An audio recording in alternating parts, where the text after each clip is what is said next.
말씀은 맛있습니다. 하나님의 말씀은 즐겁습니다. 하나님의 말씀은 생명과 행복을 줍니다. 500독 성경 통독 훈련 원장입니다. 여수 살리는 교회 임기환 목사가 하나님의 말씀을 봉독하고 전하는 시간입니다. 함께 하시면 기적이 일어납니다. 알람을 설정하시고 들으시면 좋겠습니다. 본 방송은 유튜브에서 성경 통독 임기환 검색하시고 구독하시면 계속되는 하나님의 말씀 업데이트를 통해서 은혜 받으실 수 있습니다. 오늘부터 이사야를 시작하겠습니다. 이사야 1장을 봉독하고 말씀을 전합니다. 이사야서 1장. 유다왕 우시야와 요담과 아하스와 히스기야 시대에 아모스의 아들 이사야가 유다와 예루살렘에 관하여 본 계시라. 하늘이여 들으라, 땅이여 귀를 기울이라. 여호와께서 말씀하시기를 내가 자식을 양육하였거늘 그들이 나를 거역하였도다. 소는 그 임자를 알고 나귀는 그 주인의 구유를 알건만은 이스라엘은 알지 못하고 나의 백성은 깨닫지 못하는도다 하셨도다. 슬프다 범죄한 나라요 허물진 백성이요 행악의 종자요 행위가 부패한 자식이로다. 그들이 여호와를 버리며 이스라엘의 거룩하신 이를 만홀히 여겨 멀리하고 물러갔도다. 너희가 어찌하여 매를 더 맞으려고 패역을 거듭하느냐. 온 머리는 병들었고 온 마음은 피곤하였으며 발바닥에서부터 머리까지 성한 곳이 없이 상한 것과 터진 것과 새로 맞은 흔적뿐이거늘 그것을 짜며 싸매며 기름으로 부드럽게 함을 받지 못하였도다. 너희의 땅은 황폐하였고 너희의 성읍들은 불에 탔고 너희의 토지는 너희 목전에서 이방인에게 삼켜졌으며 이방인에게 파괴됨같이 황폐하였고 딸 시온은 포도원의 망대같이 참외밭의 원두막같이 에워싸인 성읍같이 겨우 남았도다. 만군의 여호와께서 우리를 위하여 생존자를 조금 남겨두지 아니하셨다면 우리가 소돔 같고 고모라 같았으리로다. 너희 소돔에 가는들아 여호와의 말씀을 들을지어다. 너희 고모라의 백성아 우리 하나님의 법에 귀를 기울일지어다. 여호와께서 말씀하시되 너희의 무수한 재물이 내게 무엇이 유익하뇨. 나는 순양의 번제와 살진 짐승의 기름에 배불렀고 나는 수송아지나 어린 양이나 수염소의 피를 기뻐하지 아니하였노라. 너희가 내 앞에 보이러 오니 이것을 누가 너희에게 요구하였느냐. 내 마당만 밟을 뿐이니라.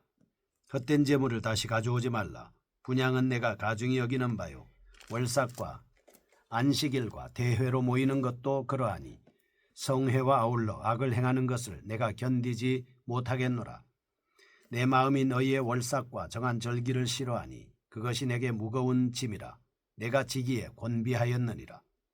너희가 손을 펼 때에 내가 내 눈을 너희에게서 가리고 너희가 많이 기도할지라도 내가 듣지 아니하리니 이는 너희의 손에 피가 가득함이라.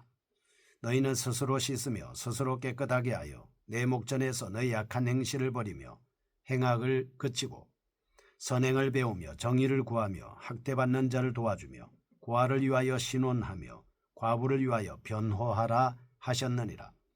여호와께서 말씀하시되 오라 우리가 서로 변론하자. 너희의 죄가 주홍 같을지라도 눈과 같이 여질 것이요 진홍같이 붉을지라도 양철같이 희게 되리라. 너희가 즐겨 순종하면 땅의 아름다운 소산을 먹을 것이요 너희가 거절하여 배반하면 칼에 삼켜지리라. 여호와의 입의 말씀이니라. 신실하던 성읍이 어찌하여 창기가 되었는고 정의가 거기에 충만하였고 공의가 그 가운데 거하였더니 이제는 살인자들 뿐이로다. 내 은은 찌꺼기가 되었고 내 포도주에는 물이 섞였도다.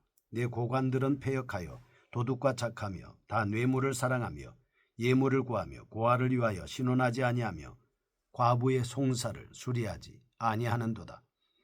그러므로 주 만군의 여호와 이스라엘의 전능자가 말씀하시되 슬프다. 내가 장차 내 대적에게 보응하여 내 마음을 편하게 하겠고 내 원수에게 보복하리라. 내가 또 내 손을 내게 돌려 내 찌꺼기를 잿물로 씻듯이 녹여 정결하게 하며 내 혼자물을 다 제하여 버리고 내가 내 재판관들을 처음과 같이 내 모사들을 본래와 같이 회복할 것이라. 그리한 후에야 내가 의의 성읍이라 신실한 고을이라 불리리라 하셨나니 시온은 정의로 구속함을 받고 그 돌아온 자들은 공의로 구속함을 받으리라.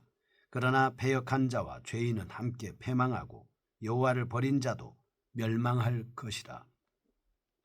너희가 기뻐하던 상수리나무로 말미암아 너희가 부끄러움을 당할 것이요 너희가 택한 동산으로 말미암아 수치를 당할 것이며 너희는 잎사귀 마른 상수리나무 같을 것이요 물 없는 동산 같으리니 강한 자는 사물하기 같고 그의 행위는 불티 같아서 함께 탈 것이나 끌 사람이 없으리라. 아멘. 이사야서 1장입니다. 유다를 향한 하나님의 심판 선언입니다.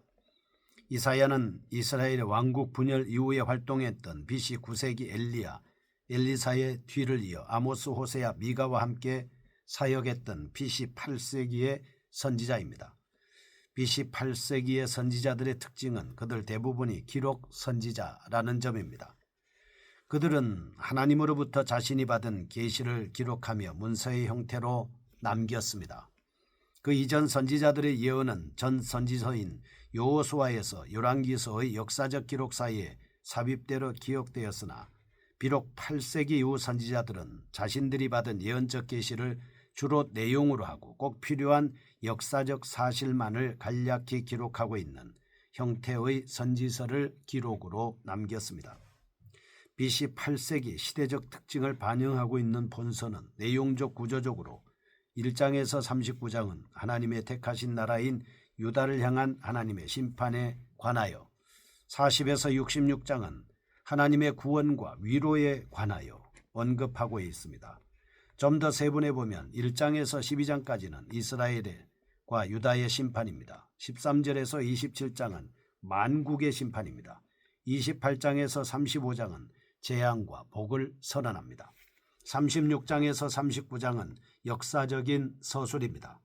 40에서 48장은 이스라엘의 구원, 49장에서 57장은 여호와의 종, 58장에서 66장은 예루살렘의 영광 등으로 나누어 볼 수 있겠습니다.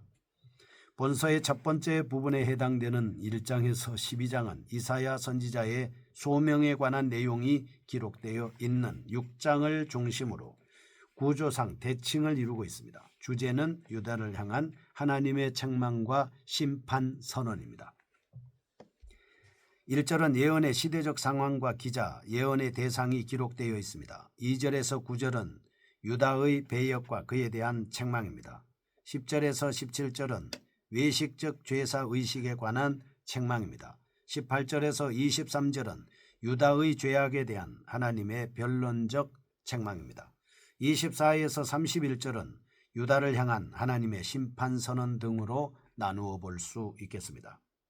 한편 본서의 역사적 배경은 유다 왕 우시야, 요담, 아하스, 히스기야 등 힘든 시기에 해당되는 BC 8세기에부터 국제무대에 새롭게 등장한 아수르가 점차 열국을 지배하면서 세력 확장에 힘을 기울이던 때였습니다. 그 결과 디글랏빌레셀, 살마네셀, 사르곤 2세, 사네립 등과 같은 아수르의 왕들은 남왕국 유다, 북왕국 이스라엘에 직접적인 영향을 미치게 됐습니다. 이사야 선지자의 사역 초기에는 아수르가 이집트와 당시 국제무대의 패권을 다투었습니다. 사역 말기에는 바벨론과 세력을 견주게 됐습니다. 이러한 당시 근동의 국제적 상황은 이스라엘의 사회적 불안정을 조장하게 됐습니다. 첫째, 1절입니다. 표제입니다. 본서 전체의 성격을 규정해주는 일종의 표제문에 해당하는 본 대목은 시대적 상황과 기록자, 예언의 대상 등에 대한 중요한 정보를 제공해주고 있습니다. 이 같은 양식은 대부분 선지서의 특징입니다. 에스겔, 요나, 아모스, 미가, 학개, 스가랴 등에서도 나타나고 있습니다. 이사야 예언의 시대적 상황에 대해서 말하고 있습니다. 왜냐하면 예언은 특정한 시대적 상황과 관련하여 선포되기 때문입니다. 선지서에서의 예언은 모든 시대와 관련해서 의미를 지니고 있지만 1차적으로는 어느 특정한 시대적 상황에 관련해서 말씀하고 있습니다. 또한 본서 전체의 기록자가 이사야이며 이사야는 아모스의 아들인 것을 말해주고 있습니다. 이사야는 여호와의 구원이라는 뜻을 가지고 있습니다. 그것은 이사야 선지자를 통해서 예루살렘에 본 이상에 대한 말씀을 기록하므로 그러한 이름이 지어졌다, 이렇게 볼 수 있겠습니다. 두 번째 2절에서 23절입니다. 유다의 배역입니다. 유다의 배역에 대해 포괄적으로 함축적으로 지적하고 있습니다. 2절에서 9절 과거에 하나님께서 주신 은혜에 대한 회상과 현재 유다의 배역에 대한 책망이 기록되어 있습니다. 18절에서 23절 유다의 영적 생활의 핵심인 제사의식에 있어서의 죄악상과 그에 대한 책망이 들어 있습니다. 18절에서 23절 유다의 죄악에 대한 하나님의 변론적 책망이 언급되고 있습니다. 핵심적 사상입니다. 첫째, 2절에서 9절 유다의 배역에 대한 책망으로 북왕국 이스라엘이 멸망한 상황 속에서도 회개하지 않고 여전히 죄악으로 가득 찬 유다에 대해 하나님께서 재판 절차에 따라 기소하고 있는 내용입니다. 자신과 유다 관계를 거듭 부자 관계로 언급하시면서 현재 배역의 모습을 대조적으로 부각시키고 있습니다. 사실 그리고 나서 역사적으로 신랄하게 비난합니다. 사실 이러한 책망은 지극히 당연합니다.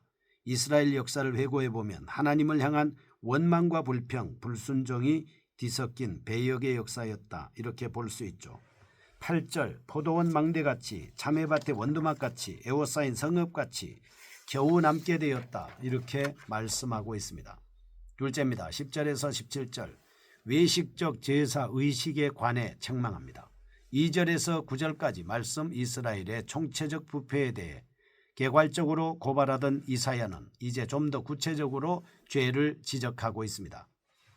특별히 선지자는 정치, 사회, 경제, 문화적 영역에 대해 언급하기 전에 먼저 이스라엘의 범죄가 근본적으로 의식적 영역, 즉 가장 핵심적인 영역 생활에서 지적해 주고 있습니다. 그럼에도 불구하고 백성들은 신령과 진정이 결여된 형식적 제사만을 반복하고 있습니다. 셋째, 18절에서 23절 예루살렘의 부패와 회개에 대한 요청으로 유다 백성의 배역에 대해 책망하고 절제했던 선지자는 이제 말씀을 거역한 21절 예루살렘 거민에 대해 창기와 살인자라고 단언하고 있습니다. 하나님을 섬겨야 할 이스라엘을 우상을 섬김으로 22절 영적 간음을 저질렀고 혼합주의에 기울이게 된 것입니다. 세 번째입니다. 24절에서 31절 유다를 향한 하나님의 심판 선언입니다. 24절, 28절에서 31절 하나님께서는 지금까지의 기소 내용을 근거로 하여 유다 백성에게 심판을 선언하고 있습니다. 하나님의 심판의 대상이 된 유다는 하나님의 대적으로까지 간주하고 있습니다. 그런데 본단락에서 말하는 심판은 완전한 멸망을 위한 심판이 아니라 바로 회복과 구원을 위한 정화적 심판인 것을 알 수 있습니다. 25절에서 27절 그렇기 때문에 심판 예언 중에도 구원의 소망을 주는 메시지가 동반되고 있는 것입니다. 하나님은 공평한 심판을 통해서 회개하는 자를 의로 구속하시고 끝까지 돌아오지 않는 자들을 멸망시킨다고 선언하고 있습니다. 29절에서 30절 이사야 선지자는 당시 하나님의 백성들 사이에 편만하던 나무 숭배와 동산 숭배를 언급하고 있습니다. 우리는 잘못된 예배의식과 그리고 그로 인한 삶의 모든 영역에서의 도덕적 윤리적 타락으로 인하여 하나님의 심판을 받는 유다 백성들에 대하여 살펴보았습니다. 결국 그들은 하나님을 사랑하고 이웃을 사랑하라는 하나님의 언약에 불순종하고 우상을 섬기며 자신의 이익을 위해 남을 압제함으로써 멸망을 자초하게 됐습니다. 하나님은 신령과 진정이 생략된 형식적 예배를 싫어하십니다. 그러므로 성도는 영과 진리로 하나님 앞에 예배를 드려야 하지 않겠습니까? 하나님과의 바른 수직적 관계를 바탕으로 의와 사랑에 입각한 수평적 관계를 수립해 나가야 합니다. 그럴 때 하나님께서 원하시는 거룩한 삶을 영위할 수 있도록 만들어 주시는 겁니다. 거룩하신 하나님 아버지, 심판을 자초할 죄악을 회개하고 하나님의 말씀에 바로 서서 정의와 공의롭게 신앙생활을 할 뿐만 아니라 생활 속에서 그러한 삶을 통해서 하나님 앞에 기쁨이 되는 저희가 되게 하여 주옵소서. 예수님의 이름으로 기도합니다. 아멘. 여수 살리는 교회 임기환 목사였습니다. 지금 극동방송을 듣게 하세요. 기적이 일어납니다. 우리는 지금 생명을 전하고 있습니다.